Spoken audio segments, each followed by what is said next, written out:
Você está ouvindo o MacadoCast, o podcast da Macado Group dedicado à gestão de sociedades. Aqui eu, Adson Machado, sócio e diretor de produção, e Eros Carrasco, CEO da Macado Group, somamos mais de 2 décadas de expertise no setor para conversar com presidentes, CEOs e diretores de grandes instituições. Falamos dos problemas reais que ninguém te avisa quando assume uma gestão. Um conteúdo feito para quem viveu e também para quem chegou agora e precisa entender como as coisas funcionam. Sejam bem-vindos ao MacadoCast. Alô pessoal, sejam bem-vindos ao primeiro MacadoCast, o podcast da Macado Group voltado para a gestão de sociedades. Eu sou Adson, sou sócio e diretor de produção da Macado, e aqui comigo sempre estará também o Eros, CEO do Grupo Macado. Fala aí, Eros. Fala pessoal, tudo bom? É um prazer estar aqui com vocês. E hoje, como nossa primeiríssima convidada, temos o prazer e a honra, de conversar com a doutora Fátima Matos. A doutora Fátima, além de grande parceira da Macado, também é cirurgiã de cabeça e pescoço, ex-presidente ou eterna presidente da SBCCP Gestão 23 a 25, e atual vice-presidente do GCCP. Doutora, muito obrigado por aceitar o convite para essa estreia tão especial para a Macado. Tudo bem com a senhora? Oi, meninos. Eu queria agradecer aí o convite que veio por intermédio de Adson e de Eros, que são grandes parceiros aí das sociedades de uma forma em geral, né? E durante a minha gestão aí, frente à SBCCP, que já acabou, tá? Por favor. Eterna não. Cada um com seu ciclo, né? Cada um exatamente com o seu ciclo. Começou e terminou. Queria também agradecer a parceria aí, como são muito prestativos, né, sempre com os médicos que contratam os serviços, eles deixam de ser, né, a gente deixa de ter uma parceria comercial para ter uma parceria de amizade realmente. Obrigado, a gente fica bem feliz com o carinho da senhora, e eu acho que a gente pode começar o nosso papo, então, entendendo um pouco de como é que foi a sua chegada até o cargo da presidência da SBCCP, já que o nosso podcast é voltado nisso. Como é que foi a trajetória até a cirurgia de cabeça e pescoço e a presidência? Edson, foi um caminho bem longo. Eu sou carioca, né? E eu terminei minha residência no Instituto Nacional do Câncer e resolvi, por vários motivos, a sair do Rio de Janeiro. E aí eu me estabeleci aqui em Pernambuco, onde eu recebi uma oferta de emprego bem interessante, junto a um colega, um amigo, um irmão, que foi meu parceiro durante a residência, né? E também o outro colega e amigo também, que também era meu parceiro durante a residência. Então, nós três montamos o serviço aqui, no Instituto Nacional, e todos nós fomos oriundos do Instituto Nacional do Câncer, montamos um serviço aqui no Hospital Português, e, de qualquer maneira, eu tinha certeza que eu ia sair do Rio, porque eu realmente não aguentava mais ser assaltada, né? Então, isso aí foi essencial para a minha saúde mental e para eu continuar viva também, porque é muito complicado. Eu não conseguia me adaptar a esse estilo de vida. E vim aqui para Recife, e aí, quando eu vim para Recife, eu resolvi fazer doutorado, e foi quando eu fui aprovada no doutorado da USP. E quando eu estava lá na USP, me fizeram uma encomenda, né, de que eu tinha que ressuscitar a Jornada Norte-Nordeste de cabeça e pescoço, né? E a gente conseguiu, quando eu cheguei aqui, a gente acabou fazendo um evento muito legal, logo foi meu evento de entrada, e isso aí acabou chamando a atenção, porque eu não tinha budget zero, né, na época, né? A gente não tinha budget nenhum, e eu acabei usando a estrutura do Hospital Português, que é uma estrutura sensacional, que permitiu que a gente fizesse um belo evento. Todo mundo veio, né? Todo mundo que eu convidei veio, e conseguimos alguns patrocinadores, bem poucos na época, mas a gente conseguiu que a gente não tivesse prejuízo, a gente não precisasse, e sem nenhum budget oriundo das sociedades, que na época a sociedade não tinha, né, esse perfil mais profissional. E aí, a partir daí, eu acabei chamando a atenção, e logo depois desse evento eu fui chamada para compor a diretoria da sociedade, na gestão seguinte. Então, foram 20 anos aí de trajetória, né, sem querer ser feminista. Enquanto o homem demora 3 gestões, eu demorei 20 anos para conseguir chegar até a presidência, né? Uma brincadeira que a gente sempre fala, né, que é muito mais difícil para a gente tem que provar muito mais, né?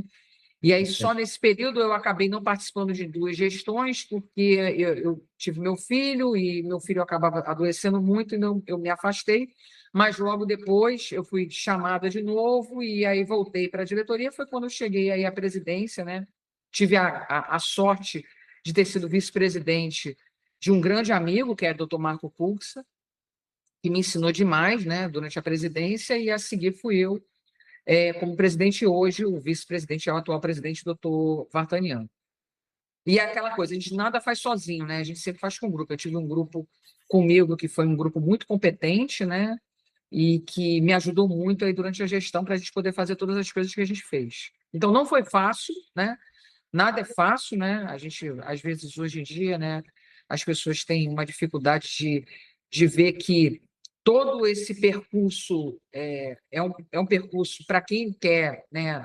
A vida acadêmica e para quem quer essa vida de sociedade de especialidade não é uma coisa fácil. A pessoa tem que estar com o espírito imbuído realmente de não favorecimento próprio, né? A gente esquece um pouco da vida pessoal e da vida profissional da gente para se doar um pouco à especialidade, né? E foi o que eu fiz durante a minha gestão, né?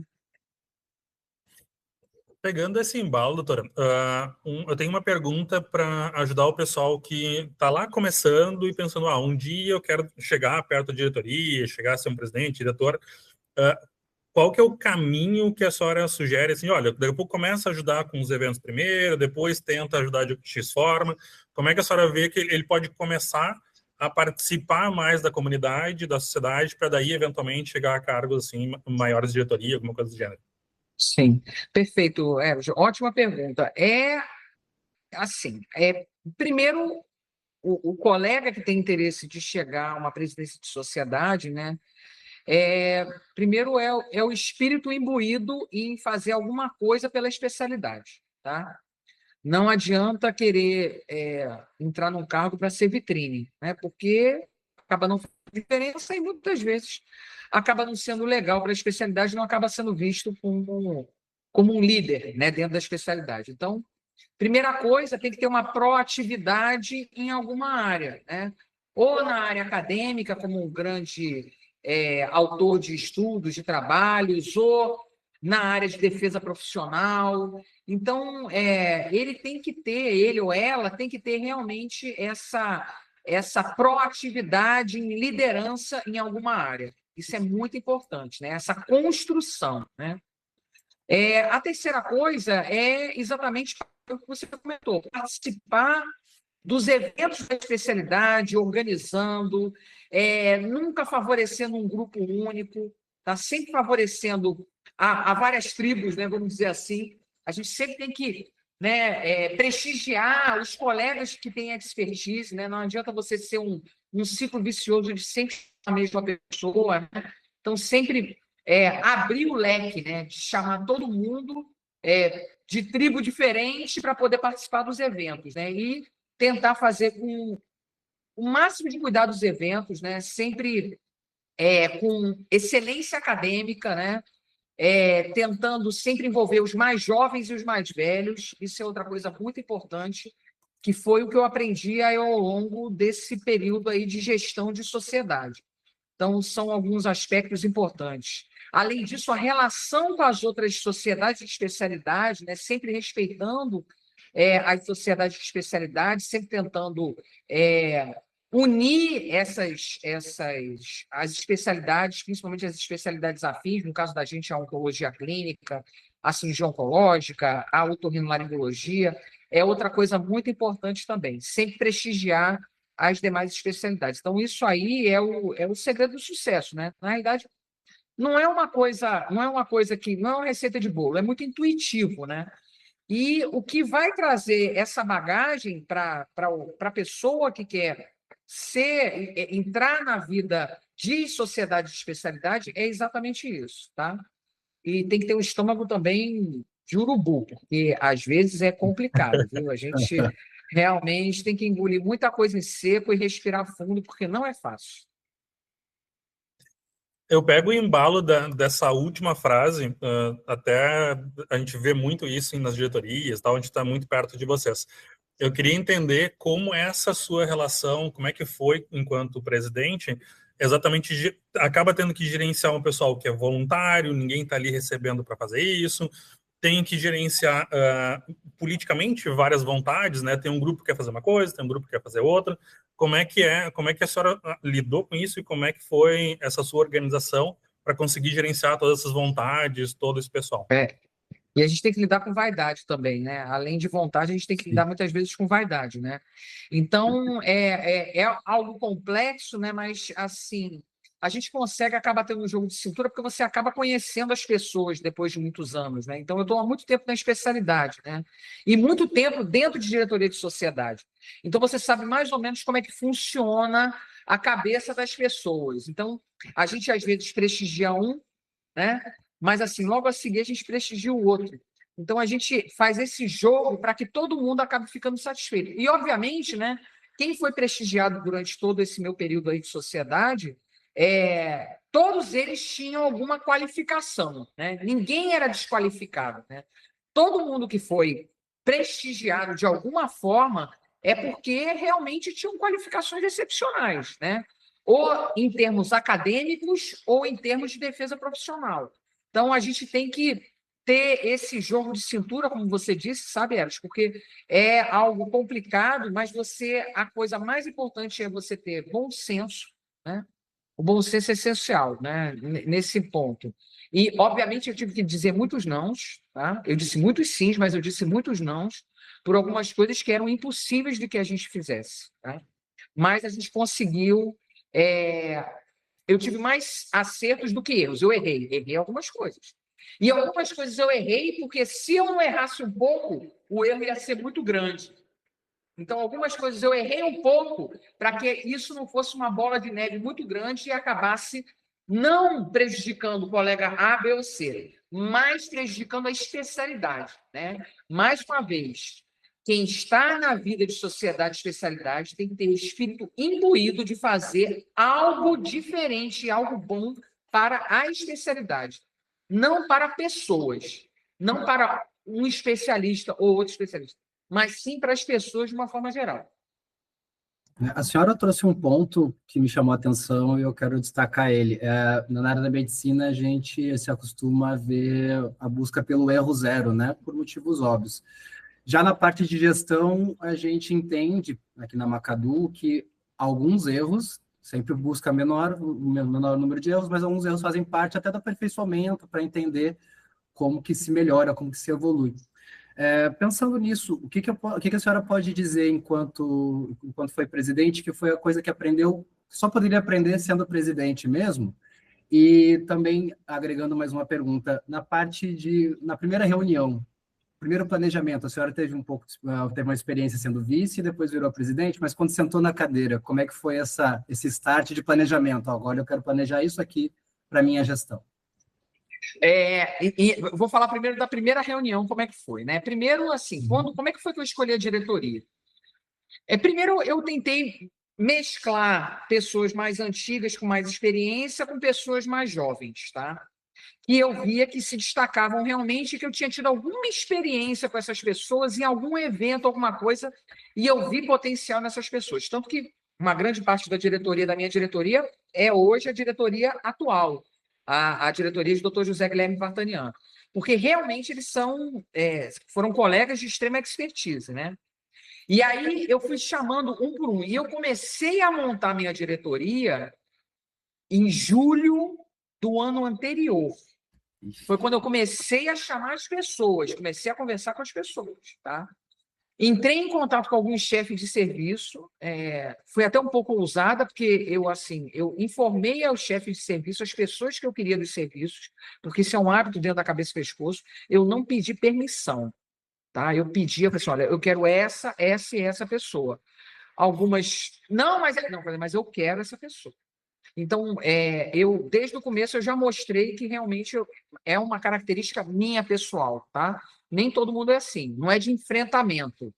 Eu provei para as pessoas que fulano, ciclano e beltrano eram pessoas pessoas que eram mais adequadas para determinados cargos. mesmo sendo temperamentais, mesmo tendo alguns históricos de briga, eu falei assim, não, eu gosto assim, eu gosto de gente que brigue mesmo, porque para mim é bom assim. Eu prefiro a pessoa que tem uma resposta, porque a pessoa que não tem resposta não é responsiva, para mim é o pior cenário possível. Então, assim, eu consegui realmente montar a equipe, né, uma equipe bem heterogênea, né, procurei colocar mulheres na diretoria, tentei fazer um balanceamento, né, e em vários cargos-chave eu coloquei mulheres também, porque eu acho isso muito importante, né, dentro do cenário atual que a gente está. A gente tem que, eu como uma liderança feminina, eu tenho que prestigiar mulher também, eu acho que eu não posso desprestigiar, pelo contrário, né? Então, essa foi a montagem da equipe, como é que foi, como é que a gente organizou. Qual foi a outra pergunta mesmo, Adson, que eu esqueci? Sobre A primeira. os erros da gestão que fazem os acertos, né? Que fazem você evoluir enquanto gestor. Não Sim, quais sim, erros sim. exatamente, mas como encarar esse Sim, processo, né? sim, sim, sim, né? Eu sempre penso à frente, tá? Antes do problema chegar, eu já faço um desenho. E vocês, trabalhando comigo, vocês viram como é que eu sou meia hiperativa, né? Ótimo. Quase Então, nada. assim, Pensamos muito. 4 da manhã, 5 da manhã, né? Então, assim, eu sou Aí. meia, né? Eu tinha ideia, eu escrevia a ideia, ou então eu falava Cileide, coitada, que era, né, a nossa marqueteira, ela sofreu o pão que já amassou comigo. Então, assim, esse pensamento proativo, né? Exatamente porque eu sabia os problemas que eu ia enfrentar durante a gestão e os erros das gestões anteriores, porque eu participei de muitas diretorias, né? Nem sempre foram erros propositais, né? A grande maioria das vezes foram erros que aconteceram, né? Foram deslizes que aconteceram. Então, exatamente por eu saber tudo isso, né? Por eu ter essa vivência muito grande, então eu já tinha na minha cabeça a lista de tudo que eu queria fazer. E quando eu fiz o meu discurso da presidência, tudo que eu propus, e depois surgiram mais algumas coisas que eu fiz, tudo que eu propus eu consegui fazer. Tá? Algumas coisas surgiram, por exemplo, inclusive ontem eu estava pensando nisso, né? Que tem 3 coisas que eu fiquei pendente, mas que eu vou terminar, mesmo não sendo da gestão da diretoria. Tá? 3 coisas que aconteceram. Eu vou dar um exemplo para você. Lá na gestão de Marco Aurélio, a gente começou o movimento porque as estimativas do INCA, né, que são as estimativas que são publicadas no INCA, né, de 2 em 2 anos, elas praticamente elas vão gerenciar as políticas públicas de saúde, tá, de todas as especialidades oncológicas. E tinha uma coisa que me incomodava, que eu trouxe para Marco Aurélio, e Marco Aurélio também concordava comigo, que era cavidade oral e orofaringe estarem juntas na estimativa. E a gente está tendo agora, né, nos últimos anos aqui no Brasil, já é um movimento que já vem dos Estados Unidos, da Europa, um aumento dos casos de tumores de orofaringe relacionados ao HPV. Tá? E a gente não tinha como avaliar isso dentro da estimativa do INCA. Por quê? Porque eles colocam cavidade oral e dentro de cavidade oral está orofaringe e glândula salivar. Faringe e glândula salivar. Então, a gente não tinha como estratificar isso. Isso é péssimo para a política de saúde. Porque a gente não tinha como fazer o desenho. Aumentava lá a cavidade oral, mas a gente não sabia dentro da cavidade oral o que aumentava. E aí, assim que eu assumi, né, eu comecei a fazer um movimento, a gente fez um documento, tá? Eu me juntei com o Dr. Kowalski, me juntei com o Fernando Dias, que é o chefe do INCA. O Dr. Kowalski era do AC Camargo e depois ele entrou no HC, na USP, né, como professor titular. E com Maria Paula, Maria Paula é uma das grandes lideranças no Brasil sobre pesquisa em HPV. Conversei muito com o Leandro também, que é outra liderança em HPV também no Brasil. E a gente fez um documento, e esse documento foi encaminhado para o INCA. E aí eu fiz uma reunião também com o pessoal do INCA, da pesquisa e dos registros hospitalares, né? A gente fez isso. E aí eles prometeram para a gente que eles iam conseguir, eles iam fazer isso para a gente. E eu estava super ansiosa, porque a estimativa ia sair depois que eu tinha terminado a gestão. Saiu agora, semana passada. E não foi 100% do jeito que eu queria, mas assim, até parte do texto que eu tinha colocado na carta entraram na estimativa. E eles fizeram lá uma tabela de orofaringe, só de orofaringe, dos casos de câncer de orofaringe por estado. Quando eu abri o livro estimativo e vi aquilo, assim, aquela coisa, você se sente realizado, porque assim, uma coisa que eu fiz vai ter impacto sobre a saúde pública. A gente vai conseguir muita coisa, a verdade é essa, muita coisa por conta dessa coisa que eu já identificava desde a época da residência, que me incomodava desde a época da residência, e que estava lá toda vez que eu abri o livro estimativo, estava tudo junto. Então, você vê como é que a visão de um especialista, de um grupo de especialistas que tem o pleno conhecimento de quanto isso pode impactar a saúde pública, né? Como é que isso aí pode mudar um paradigma. Então, para mim, tá? O pessoal pergunta assim, o que você considera como os maiores marcos da sua gestão? Esse foi um grande marco, porque eu acho que a partir daí a gente vai conseguir, né, modificar o paradigma realmente da saúde pública e a questão do HPV em orofaringe, né? Isso cria uma luz vermelha, um red light sobre a orofaringe. Isso é muito bacana. Doutora, é muito legal de lhe ouvir falar, principalmente o jeito que a senhora fala e pensar o impacto disso daqui a 5, 10, 15, 20 anos num país do tamanho do Brasil, né? É muito interessante de ver essa função das instituições, não só para dentro, para o associado e para ter mais benefícios e coisas do gênero para o associado, mas também pensar o impacto das instituições, das sociedades médicas perante a saúde pública de forma geral. É muito legal de ver isso acontecendo. Aproveitando esse embalo, doutora, eu queria entender um pouco a visão de vocês enquanto administração da instituição. E aí, pegando bem esse embalo de objetivos versus realizações e sugestões, eu queria entender quais foram os objetivos que vocês colocaram. Olha, enquanto diretoria, vai ser A, B, C. O que vocês fizeram que isso atingiu e o que faltou. Então, principalmente aqui, eu queria olhar muito para arrecadação de sócios, para benefício para sócios, como vocês em relação ao associado e que sugestões vocês a senhora dá para outros presidentes, outras diretorias, de como conseguir cada vez mais sócios e conseguir manter esses sócios na instituição. Sim, a primeira coisa é quando você vai fazer um planejamento estratégico, né? A primeira coisa que eu fiz foi identificar os problemas mais importantes da especialidade. Esse que eu citei agora foi um deles, tá? A gente tem a questão também de CBHPM, que é uma coisa que foge um pouco do rol de procedimentos, que foge um pouquinho da alçada de uma sociedade de especialidade, tá? Uma associação tem uma visão um pouco diferente, mas uma sociedade de especialidade tem um cunho mais científico, né? Outra coisa era prestigiar o jovem sócio, né? Porque isso aí era uma coisa que a gente tinha uma dificuldade muito grande. Retornar aos eventos científicos que a gente tinha, de curso, de treinamento, de hands-on, que foi uma coisa que a gente deixou de ter durante muitos anos, e aí a gente voltou, aí a gente deu uma ressuscitada aí, deu uma movimentada. Então, tudo isso, né? A gente identificou os problemas e começou a oferecer os pacotes de solução, né? E aí, durante a pandemia, né, a gente teve aí a questão que eu conheci, tive o prazer de conhecer a Macadu durante a pandemia, né? Num evento da SBOC, né? E aí eu vi como é que vocês profissionalizaram realmente essa questão de ensino à distância, né? Porque nada mais é do que esses podcasts, do que essas aulas que a gente proporciona aí à distância, da pessoa poder acessar a qualquer hora, o podcast poder escutar no rádio, né? Um artigo que foi publicado e fazer um resumo disso, isso aí é uma coisa muito importante para a educação continuada. Então, isso aí também traz muito jovem especialista para junto, né? E a questão também, outra coisa muito importante, né? Porque a gente sempre tinha uma dificuldade de esses eventos online, né? E vocês colocaram a Macadu, arrumou a casa, né?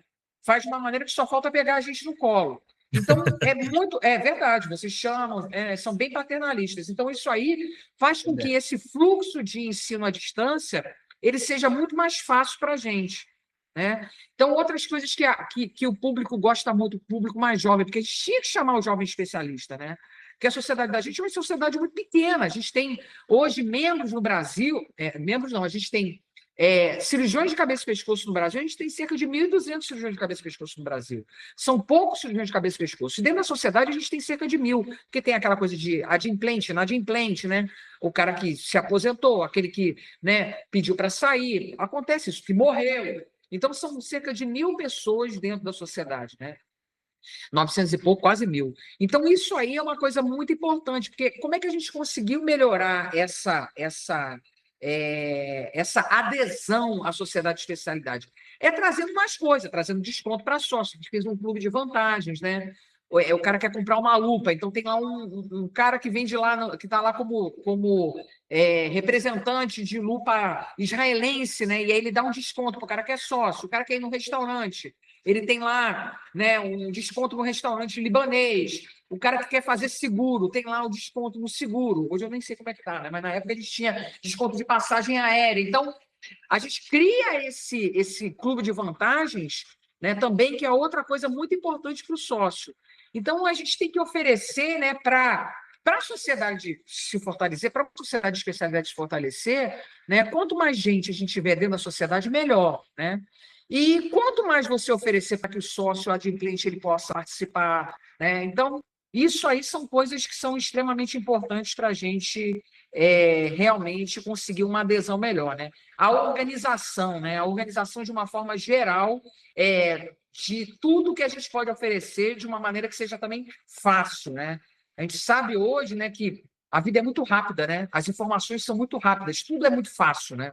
De você conseguir uma informação. Então, a gente tem que realmente facilitar. Eu acho muito engraçado, né, quando a gente vai em alguns eventos, né, falando sobre residência médica, né? Muitas vezes eu acabo brigando com o pessoal mais antigo, né? Já tive alguns eventos que, inclusive, eu me aborreci, não dentro da sociedade de especialidade, mas dentro de órgãos representantes da medicina, porque o pessoal criticando o médico mais jovem, criticando que ele quer uma informação rápida, que é tudo fácil, que o jovem é assim. Eu não faço uma crítica. O mundo é assim na atualidade. A gente tem tudo mais fácil, de uma forma rápida. Então, por que o jovem especialista ele tem que ter muito mais dificuldade para conseguir uma coisa? Eu acho que não é crítica. A gente tem que evidenciar o mundo atual. O mundo atual está assim. Eu tenho um filho de 21 anos de idade. E eu cresci junto com ele, né? Porque a gente, quando tem um adolescente dentro de casa, né, a gente acaba tendo vários conflitos por conta exatamente do que na minha época era de um jeito, hoje é do outro. Então, o convívio com ele e o convívio com o residente também ajuda muito a gente a tentar entender o lado dele, né? Outra coisa que eu sempre falo é porque o pessoal chega e fala assim, mas o residente não quer nada hoje. Não é bem assim, né, gente? Na minha época, o residente ganhava muito mais do que ganha hoje. Houve uma desvalorização da bolsa do residente. Então, muitas vezes, hoje em dia, tem muito residente que tem família. Na minha época, as pessoas acabavam constituindo família muitas vezes depois da residência. Hoje, não. Exatamente porque é muito mais rápido. Então, o cara tem que sustentar a família. Então, ele precisa ter um trabalho extra. Então, ele precisa sair naquele horário da residência, porque depois ele vai ter que ir para o plantão. A gente sabe o quanto está difícil a vida hoje, né? Quanto é que o custo de vida é alto, né? Então, assim, a gente também tem que entender algumas coisas do contexto geral da vida do residente, né? Então, eu não faço críticas, né? Eu não gosto de apontar o dedo, e eu acho que é muito importante que a gente, como médico mais experiente, a gente tente entender essa mudança aí de geração Z, geração M, geração seja aí que dá um nome, né? Porque realmente o mundo está diferente, né? A gente tem muito mais tecnologia e eu acho que o que cabe, eu acredito que o que é o melhor caminho, né? Com toda a experiência, né? Esse uso aí de inteligência artificial e tudo isso. Então, cabe a gente realmente a ser o vetor de uma transformação benigna nesse contexto geral aí. Não ficar apontando e criticando. Até falando em tecnologia, eu queria entender que a gente tem muita curiosidade, até porque a gente trabalha com isso, mas a gente tem muita curiosidade, que até existe paralelo, né, de empresas privadas versus associações, governo, então cada um tem uma forma diferente de trabalhar, de ver tecnologia. Eu queria entender na sua direção, o que vocês usaram de tecnologia de gestão mesmo. Tinha um sistema de financeiro, tinha um sistema X, sabe?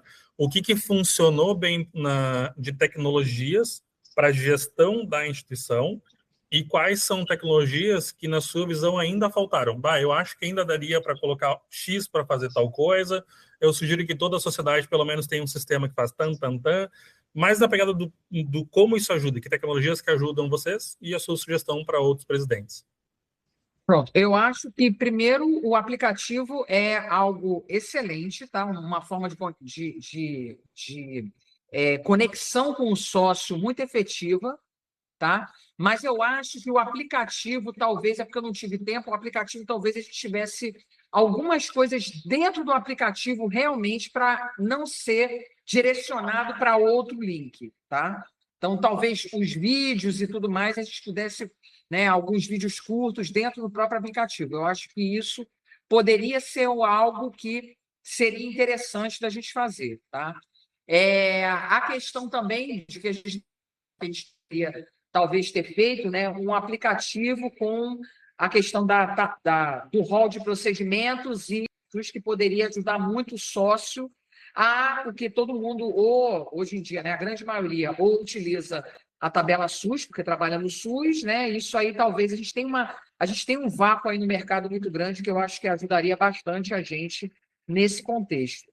Tá? Então, basicamente, a gente tem outras coisas, né? Tem aquele aplicativo que vocês desenvolveram sobre aquele aplicativo para poder gerenciar pacientes, né? No caso, aquele aplicativo foi um aplicativo específico para casos de invasão de ato médico, mas eu acho que a gente pode ter um aplicativo, do mesmo jeito que a gente tem um prontuário médico hoje, que é até um prontuário médico que era um dos parceiros da sociedade que quem quisesse o prontuário médico ia ter um valor menor.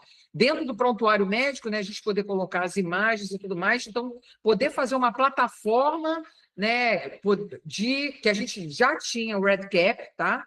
Mas uma plataforma talvez mais simples para o colega utilizar no consultório, quando, por exemplo, chegou um paciente com HPV positivo, aí ele já lançava lá, entendeu? A sociedade poderia ajudar nesse esquema de banco de dados de uma forma mais simples, não tão complicada. A questão também da pesquisa, que hoje a gente tem vários tipos de inteligência artificial, né? Que inclusive a gente tentou, mas com um custo absurdo, né? Na sociedade, que é um site de busca e que oferece os artigos, né, de algumas revistas de forma gratuita. Hoje a gente tem um aplicativo que é o Open Evidence, né, que é um aplicativo de busca e de evidência científica, que ele usa como banco de dados uma das revistas da New England. Então, eu acho que a gente poderia também, aqui no Brasil, desenvolver algo, tá? Voltado para a oncologia ou para a especialidade da gente, com um banco de dados mais artigos da América Latina, mais relacionados à nossa realidade. São algumas coisas que, assim, durante a gestão eu pensei, mas nossa especialidade é uma especialidade pequena, né? Então, muitas coisas acabam faltando dinheiro, mas que eu acho que são coisas interessantes, tá? A questão eletrônica, ele é bem interessante, eu não vou dizer o nome da empresa aqui, porque eu não vou ficar fazendo propaganda para dentro de outra empresa, porque eu acho que não cabe, mas aí esse prontuário, ele é um prontuário interessante, porque você pode colocar imagem, pode colocar tudo, né? Mas aí você tem que ter acesso ao prontuário também, você pode até ter acesso pelo celular. Mas falta empresa desse porte no Brasil, né? A gente tem essa empresa que é Brazuca, tem uma outra empresa também, que é uma empresa aí que recebeu até um prêmio agora. Eu até nem gosto muito do prontuário eletrônico deles, mas eu acho que falta ainda o prontuário médico, sabe? Eu ainda acho que a gente tem um vácuo aí no mercado médico de um prontuário médico que já automaticamente você coloca lá o dado, automaticamente você já consiga já jogar para alguma plataforma de artigo científico, de que você possa já sai ali o artigo, uma coisa louca que eu tenho na cabeça, já saia lá aquele caso raro lá, um sarcoma de não sei o quê, já saia lá o artigo que você busca já na hora que você coloca já o diagnóstico, entendeu?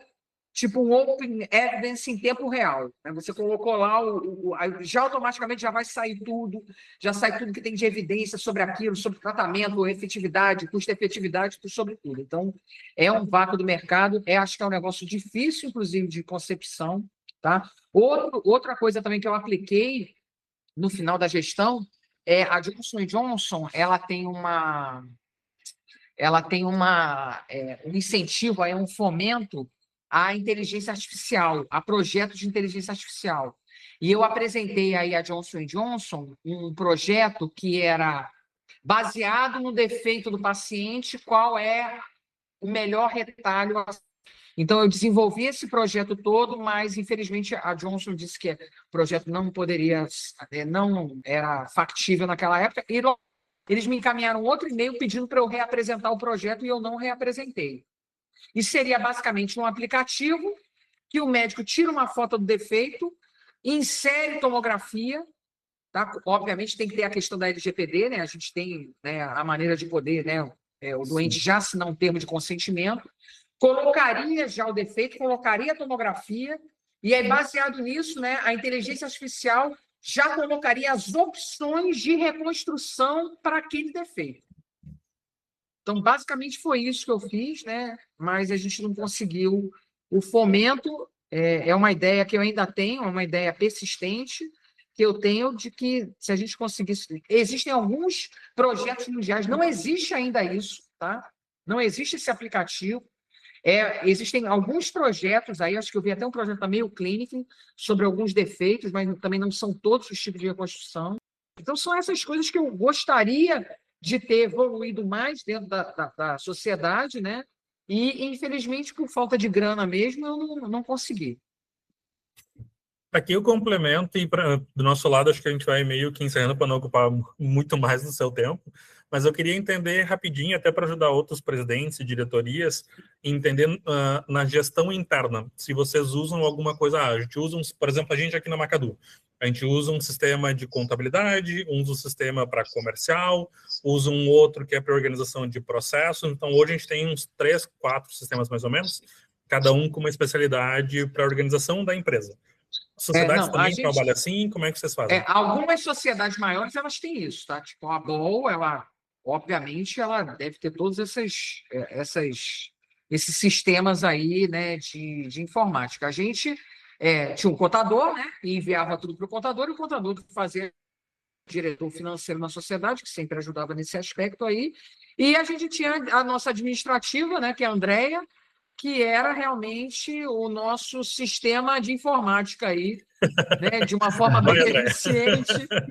Inclusive, Andréia, um beijo. Beijo, Andréia. Beijo para você. Escute depois do nosso podcast, porque você é muito amada por todo mundo. Querida Andréia. Então, assim, exatamente, sempre muito disponível. Mas, assim, eu acho que as sociedades que têm um número maior de sócio, obviamente, elas têm que ter isso tudo, né?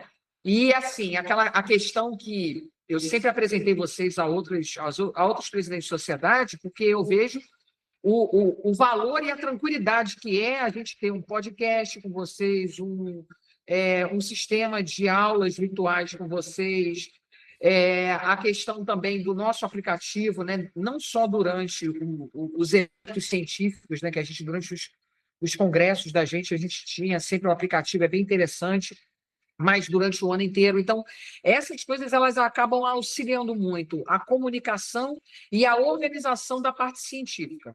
Então, isso aí, sem sombra de dúvida, é aquela coisa assim, se você morresse e vivesse de novo e ocupasse o mesmo cargo, seria um acerto realmente que eu acho que eu manteria, porque é muito importante, né, a gente ter uma pessoa, ter um grupo que organiza essa parte toda, porque é muito difícil a gente ter perna para poder fazer tudo isso.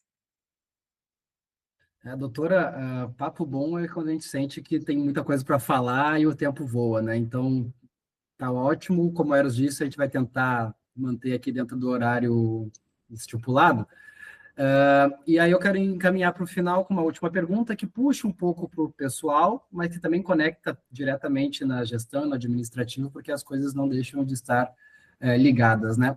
Existiu em algum momento um receio de dificuldade de conciliar a vida pessoal, porque no fim, né, a senhora comentou que é mãe, tem a sua família, a vida clínica, porque no fim também tem que continuar trabalhando, executando a sua função clínica, com a gestão da diretoria. E aí a pergunta é, o que é mais fácil, organizar o Natal de família, uma tireoidectomia ou uma Assembleia Geral?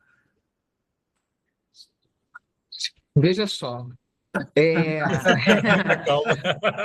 pergunta difícil. Na realidade, né, quando você se entrega por inteiro, como eu me entreguei para o cargo, porque eu sou o tipo de pessoa que nada que eu faço eu consigo ser metade. tá? Tudo tem que ser inteira, porque senão eu fico frustrada, a palavra é essa. Eu sinto uma frustração imensa quando eu sinto que eu poderia ter dado um pouco mais, tá? Então, durante o período, né, principalmente que eu fui presidente, os outros eu consegui conciliar melhor. O consultório sofreu, a vida pessoal sofreu, marido sofreu, filho sofreu, todo mundo sofreu. Porque era impossível eu fazer o que eu fazia e conciliar as outras coisas. No consultório, eu acabava desmarcando muitas vezes o consultório, perdi muitos pacientes.